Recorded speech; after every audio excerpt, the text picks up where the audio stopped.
오늘 이 영상을 끝까지 보시면 자산가치 방어에 유리하고 나중에도 잘 팔리는 신혼집을 고르는 기준이 정리되실 겁니다. 신혼집을 고르다 보면 나중에 후회하지는 않을까? 혹시 우리 집 가격만 안 오르면 어쩌지? 하고 걱정이 많으실 겁니다. 그래서 오늘 신혼집을 고를 때 중요한 하나의 기준을 소개해 드리려고 합니다. 바로 거래 회전율입니다. 이 거래 회전율은 원래 주식시장에서 특정 종목이 얼마나 활발하게 거래되는지를 보여주는 지표인데, 이 거래 회전율을 아파트에 적용해 보면 전체 세대 중 1년 동안 실제로 몇 채가 거래됐는지를 보여주는 비율이라고 보시면 됩니다. 오늘은 광주 서구 아파트를 기준으로 거래량과 거래 회전율을 함께 비교해 보면서 요즘 신혼집 선택 기준이 어떻게 달라지고 있는지도 데이터로 정리해 드리겠습니다. 안녕하세요. 보금자리를 찾는 순간에 든든한 등대가 되고 싶은 황금일 부동산입니다. 그럼 본격적으로 시작하겠습니다. 광주시 홈페이지 자료를 보면 아파트 전체 세대수는 약 40만 세대인데 25년 한 해 동안 거래된 물량은 약 16,000건으로 전체의 4% 수준이었습니다. 이 4%가 광주 전체 평균 거래 회전율이며 실무적으로는 연간 회전율이 약 6% 안팎일 때 거래가 비교적 원활한 시장으로 해석합니다. 현재 광주가 불황이라는 점을 감안하면 어느 정도 수긍이 가는 수치입니다. 그렇다면 거래량과 거래 회전율은 정말 비슷하게 움직일까요? 여러분이 평소 눈여겨보셨던 아파트들과 비교하며 보시기 바랍니다. 먼저 25년 1월부터 12월 초까지 광주 서구 25년 거래량 순위입니다. 14위까지 한 이유는 24년과 비교해보기 위해서입니다. 상위권에는 역시 화정동의 신축 대단지들이 나란히 이름을 올렸습니다. 1위는 염주 포스코가 차지했고요. 중심 입지에 위치한 신축 대단지의 표준이라 할 수 있습니다.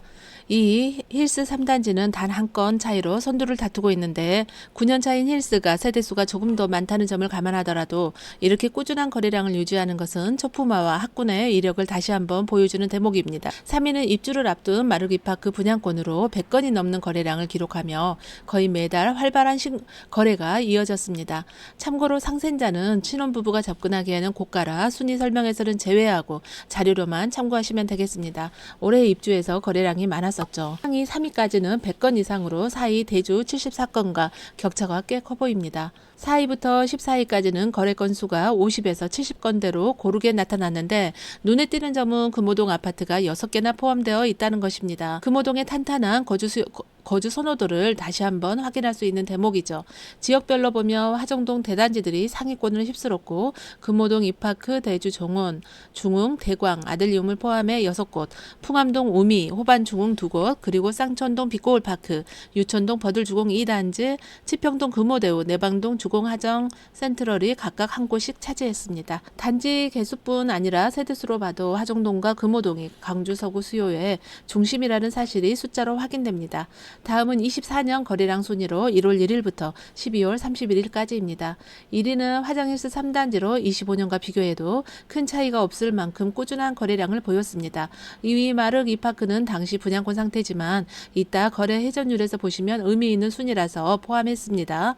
3위는 염주 포스코로 24년에는 거래가 85건으로 많지 않았고요. 4위는 24년 3월 입주를 시작한 효성 해링턴으로 입주 시장 효과가 거래량에 반영된 결과로 볼 수 있습니다.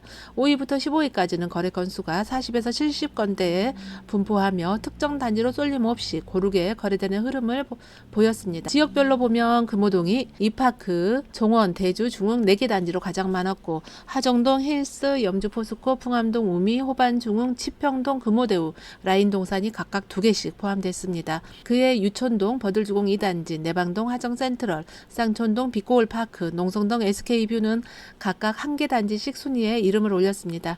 특히 15 순위에 있던 농성 SK와 치평동 라인동산은 아까 25년 순위에서는 빠졌었는데 이전만 봐도 24년은 여러 지역과 단지가 비교적 고르게 거래되던 시장이었다는 특징을 알 수 있습니다.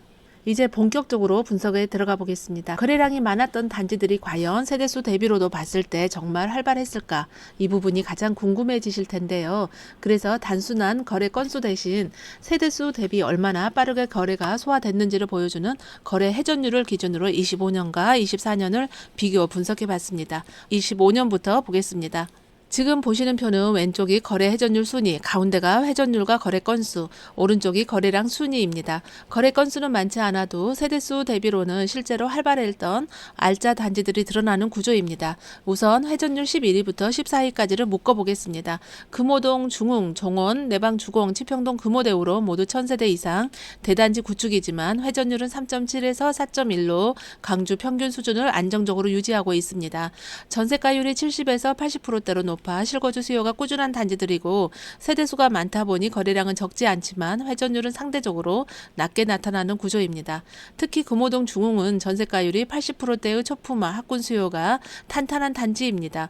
10위는 풍암 우미로 전세 회전율 4.3, 26년차 대단지로 전세가율이 83 이상으로 매우 높다는 점이 특징입니다. 9위는 쌍촌동 빅고울파크가 회전율 4.6입니다. 연식은 35년 차로 오래됐지만 전세가율이 85를 넘기며 실거주 수요와 소액 투자 수요가 함께 형성된 단지로 보입니다. 전세가는 해당 주택의 실거주 가치가 어느 정도인지를 보여주는 지표이고 매매가는 그 실거주 가치에 기대 가치가 더해진 가격입니다. 이 단지가 전세가율 85%를 넘긴 것은 입지나 생활 편의성 면에서 실제 살기에 아주 좋다는 뜻입니다. 8위는 풍암동 호반중흥, 7위는 유천동 상무 버들마을 주공 2단지로 회전율 5%대를 기록했습니다. 구축이지만 전세가율 80% 이상으로 안정적인 실수요 시장을 보여줍니다. 6위는 화정일스 3단지입니다. 회전율은 5.4로 7위와 같지만 세대수가 2000세대가 넘는 대단지라 거래량 순위에서는 2위를 차지한 곳입니다. 9년차 준신축 대단지의 초품화와 중고 학군지라 전세가율이 60%대로 낮아도 거래는 어느 정도 되고 있습니다. 준신축 초품화 1군 브랜드 센터 입지 경쟁력이 결합된 대표적인 안정형 단지입니다. 5위는 금호동 대주로 회전율 5.9%, 전세가율 85에서 89%로 가성비 구축의 대표 사례입니다. 4위는 화정동 염주 포스코입니다. 거래량은 1위지만 회전율은 6%로 대단지 신축 특성상 거래는 활발해도 속도는 상대적으로 완만한 구조입니다. 세대수가 워낙 많아 거래 건수 자체가 높게 나타났으며 단지 규모 대비 회전율은 상위권에 이름을 올린 모습입니다. 규모 대비로 보면 거래 흐름이 끊기지 않고 이어진 단지로 해석됩니다. 4년차 신축의 힘을 제대로 보여주고 있습니다. 이제 탑3입니다. 3위는 금호동 아델리움 로제비앙입니다. 거래량 순위는 14위로 낮지만 회전율은 6.8%로 상위권을 차지했습니다. 9년차 준신축 소규모 단지로 구축에서 갈아타는 수요가 집중된 전형적인 고회전 단지입니다. 참고로 상생자는 회전율 11.9%, 거래량은 4위입니다. 올해 입주장 영향으로 거래량이나 회전율은 상위에 있습니다. 2위는 금호동 마르기파크입니다. 회전율 12.1%, 거래량도 3위로 26년 1월 초 곧 입주를 앞두고 기대감과 분양권 거래가 맞물리며 신축 수요가 강하게 유입된 사례입니다. 그야말로 구축밭의 신축으로 신혼부부의 관심이 뜨겁습니다. 거래량과 회전율이 모두 높은 25년 시장의 특징을 잘 보여주는 사례입니다. 이렇게 자료를 보시니까 강주 서구에서 신축에 대한 갈망이 얼마나 높은지 아시겠죠? 그런데 현실에서는 새로 분양한 단지들이 미분양 나는 경우를 자주 보게 됩니다. 이유가 무엇일까요? 결국 분양가가 적정했느냐의 문제인데 사실 분양 당시에는 그 가격이 싼지 비싼지 우리 일반 분들은 구분하기가 참 어렵죠. 그에 대한 진짜 답은 나중에 입주장 때 시장 가격으로 증명되거든요. 그래도 미리 가늠해 볼 수 있는 쉬운 방법이 있습니다. 내가 관심 있는 그 분양 아파트 인근에 있는 신축 아파트들과 비교해서 그 아파트와 연식 차이에다가 곱하기 물가 상승률 해마다 2 내지 2.5% 정도를 곱해주면 대략 맞을 것 같습니다. 아, 이 정도 분양가는 적당하구나 혹은 너무 비싸구나 하는 감이 오실 거예요. 신축이 좋긴 하지만 주변 시세보다 너무 높게 나온 고분양가 아파트는 더 신중하게 결정하시기를 권해드립니다. 대망의 1위는 금호동 대광 로제비앙입니다. 금호 대광이 어딨냐고 물어보시는데 시형 1차와 마르기파크 사이에 있습니다. 거래량은 50건으로 많지 않지만 회전율은 13.8%로 압도적 1위입니다. 소규모 신축 단지 특유의 희소성과 갈아타기 수요가 맞물리며 매물이 나오면 바로 소화되는 전형적인 고회전 시장을 보여주는 것 같습니다. 여기서 한 가지 궁금하실 수 있습니다. 우리 집은 거래 회전율이 7 내지 10%나 되는데 왜 이 표에는 없지? 하고 생각하시는 분들도 계실 텐데요. 이 자료는 거래 회전율 순위가 아니라 거래량 상위 단지들을 기준으로 정리해서 그렇습니다. 그래서 세대수가 300세대 미만인 소규모 단지의 경우 거래 거래 비율은 높아도 절대적인 거래 건수가 적어 순위에서 빠질 수 있습니다. 예를 들어 거래량 순위가 60에서 70위권에 있는 단지라도 회전율이 7% 이상 나온다면 실제로는 굉장히 활발하게 움직이고 있는 시장 반응이 빠른 알짜 단지라고 보셔도 됩니다. 이런 경우에는 우리 집은 이 중에서 대략 3, 4위 정도 수준이겠구나 이렇게 비교해서 가늠해 보시면 체감상 거의 맞을 것 같습니다. 25년 광주 서구 아파트 시장을 한 문장으로 정리하면 많이 팔린 단지와 빠르게 팔린 단지가 분명히 갈라진 선택적 시장이었습니다. 거래량 1위는 염주 포스코였지만 거래 회전율 1위는 금호 대광 로제비앙으로 나타났듯이 거래 규모와 거래 속도는 서로 다른 신호를 보내고 있었습니다. 회전율 상위권을 차지한 단지들은 대부분 신축, 준신축이거나 입주를 앞둔 단지로 광주 평균보다 3배 가까이 높은 11에서 13%대 회전율을 기록했습니다. 이는 새 아파트로 갈아타려는 수요와 비과세 매물이 맞물리면서 조건이 분명한 단지에 선택이 빠르게 집중됐다는 점을 보여줍니다. 한편 연식이 20년을 넘은 구축 단지들 중에서도 전세가율이 80% 중후반에 이르는 곳들은 시장이 조용한 국면에서도 꾸준한 거래를 유지했습니다. 전세가율이 높다는 것은 실거주 수요가 단단하다는 의미이고 가격 하락 위험을 완충해주는 안전판 역할을 한다는 점에서 수요자들에게 여전히 중요한 선택지로 작용하고 있습니다. 이러한 흐름은 하정동과 금호동에서 가장 뚜렷하게 나타났습니다. 하정동은 신축과 학군을 중심으로 안정적인 거래가 이어졌고 금호동은 신축, 준신축과 가성비 좋은 구축이 함께 받쳐주며 서구 거래를 이끌어가고 있습니다. 이제 24년 거래 회전율을 살펴보겠습니다. 회전율 중하위권에는 20년 이상 된 구축 단지들이 다수 포진해 있습니다. 이들 단지의 공통점은 연식에 비해 전세가율이 높고 실거주 수요가 꾸준했다는 점입니다. 특히 80% 안팎을 유지한 단지들은 거래량 순위와 무관하게 회전율을 안정적으로 유지했습니다. 염주 포스코가 거래량은 3위지만 회전율은 4.3으로 13위에 머무른 것이 특징입니다. 치평동 라인동사는 거래량은 14위로 낮았지만 회전율은 8위로 껑충 뛰어오른 알짜 단지입니다. 5위 농성 SK는 거래량은 하위권이었지만 6년차 역세권 준신축이라는 강점으로 회전율 상위권에 이름을 올렸습니다. 신세계 백화점 확장 개발 이슈 영향인 것 같습니다. 사위권부터는 분위기가 달라집니다.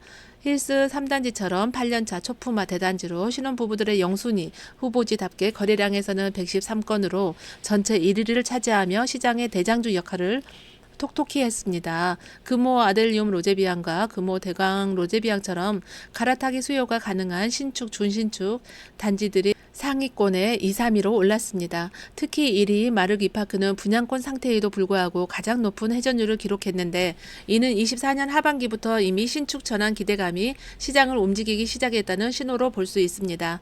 정리해보면 24년 시장은 전세가율, 입지, 그리고 향후 신축 전환 기대감이 거래 회전율을 좌우한 시기였고 이런 흐름이 25년에 들어 더 선명해졌다고 보시면 됩니다. 또 24년의 특징은 25년처럼 신축으로만 강하게 쏠리기보다는 구축과 준신축이 함께 움직였다는 점입니다. 혹시 보시면서 다른 해석이 있으시거나 현장에서 체감하신 흐름이 있다면 댓글로 편하게 남겨주세요. 저는 데이터로 최대한 정리해드렸고 여러분의 의견까지 더해지면 이 분석이 더 정확해질 수 있습니다. 거래 회전율로 본 25, 24년 광주 서구 시장 비교 총정리입니다. 24년에 여러 단지가 4에서 9%대로 완만하게 움직이던 관망의 시기였다면 25년은 상위권 단지들 회전율이 13%대까지 치솟으며 확신이 선 일부 단지로 매수세가 쏠리는 구조로 바뀌어 보입니다. 즉 골고루 움직이던 시장이 고르는 곳만 빠르게 선택하는 분위기로 변화한 것 같습니다. 이 변화를 설명하는 흐름은 세 가지로 정리됩니다. 첫째, 비과세 시점을 맞은 소규모 신축 단지의 강세입니다. 24년에는 분양권이었던 마르기파크가 회전율 9.5%로 1위였다면 25년에는 3년차에 접어든 대광 로제비앙이 13.8%로 1위에 올랐습니다. 매물이 귀한 단지일수록 대기 수요가 빠르게 반응하며 선택 속도가 빨라졌습니다. 둘째, 대단지의 황금성과 안정성입니다. 힐 3단지와 염주포스코는 거래량 1, 2위를 유지하며 변동성이 가장 적은 흐름을 보여 보였습니다. 대단지는 언제든 거래가 가능한 황금성과 학군을 바탕으로 신혼부부들에게 여전히 표준적인 선택지로 작용하고 있습니다. 셋째, 전세가율 85% 이상 구축 단지의 저력입니다. 쌍촌 빅고울파크와 금호 대주처럼 전세가율이 높은 단지들은 2개년 내내 순위권을 유지했습니다. 전세가율이 높을수록 가격 하락 위험이 완충되고 대출 부담을 줄이려는 실거주 수요가 거래를 안정적으로 받쳐주고 있습니다. 마지막으로 주목할 점은 상위권 단지들의 평균 회전율이 1년 새 약 1% 상승했다는 사실입니다. 100가구가 사는 아파트에서 작년에 5집이 팔렸다면 올해는 6집이 팔렸다는 뜻입니다. 중요한 점은 이 매수 문의가 모든 단지에서 골고루 나타난 것이 아니라 신축, 준신축, 입지, 고전세가율 단지처럼 조건이 분명한 곳에서만 먼저 나타났다는 점입니다. 이는 일부 단지에서 먼저 매수 심리가 살아나는 게 아닐까 생각이 듭니다. 결국 25년 강주 서구시장은 선호도가 좋은 단지부터 거래가 다시 움직이기 시작한 국면으로 해석이 될 수도 있을 것 같습니다. 그리고 마지막으로 한 가지 당부 말씀을 드리자면 오늘 설명드린 내용은 거래량과 거래 회전율의 관계를 중심으로 시장 흐름을 살펴본 것입니다. 실제로 집을 선택하실 때는 이 수치 하나만 보고 결정하실 수는 없겠죠.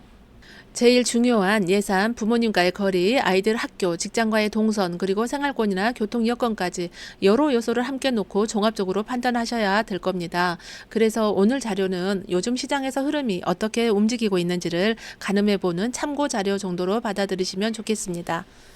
혼자 이 채널을 운영한 지도 벌써 5년이 되어 갑니다. 아직도 서툴고 배울 게 많지만 요즘은 여러분의 따뜻한 반응 덕분에 이 채널을 계속 이어갈 큰 힘을 얻고 있습니다. 저는 광주시 지정 2025 모범중개사로 16년간 다양한 실무 경험을 쌓아왔습니다. 우리 막내가 2000년생 밀레니엄 베이비인데 아이를 맡겨두고 월드컵 경기가 뜨거웠던 2002년부터 중개업을 시작했으니 벌써 세월이 참 많이 흘렀네요. 첫 계약을 하던 날 손님을 사무실에 모셔두고 등기부 등본을 떼러 등기소로 운전해 가던 그 길이 어찌나 멀게 느껴지던지 그 떨림이 지금도 생생합니다. 아파트 전문이었던 제가 처음 토지 중개를 시작하면서 1년 내내 낮에는 현장을 뛰고 밤에는 주 3회 서울을 오가며 마이너스 통장까지 써가며 토지 공부는 싹 다 했습니다. 내 판단이 과연 충분한지 스스로를 끊임없이 경계했고 꼼꼼한 체크리스트로 확인하는 분석 습관이 몸에 배었습니다. 어느 순간부터 지도 위에서 토지의 경계와 각종 행위 제한들이 한눈에 읽히기 시작했고 그 이후로는 숨겨진 가치와 리스크를 명확하게 구분할 수 있게 되었습니다. 그때 정립된 철저한 기준들이